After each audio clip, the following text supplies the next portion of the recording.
6 minus 2 gives us 4. And again, 6 minus 2 gives us 4. And 4 times 4 is equal to 16. But this answer is wrong, because according to the order of operation, PEMDAS, which I am going to write here, PEMDAS. So here every letter stands for each arithmetic. So P stands for parentheses, E stands for exponent, M and D stand for multiplication and division, A and S stand for addition and subtraction.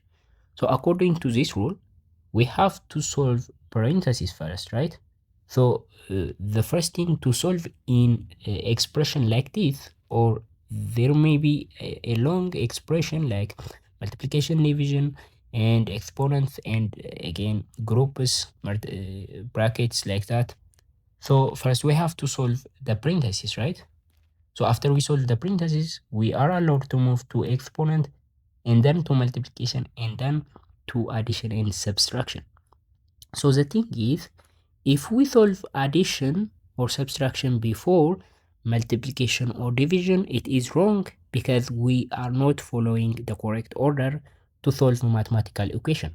So this order helps us to arrive at consistent correct answer every single time. So keep that in mind, and we are going to solve our problem correctly using this order.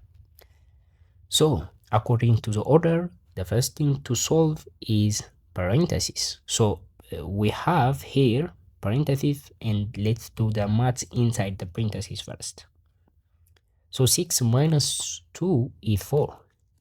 And now the problem becomes 6 minus 2 times 4. Because if a number is next to parentheses, that means multiplication, right? So keep that in mind.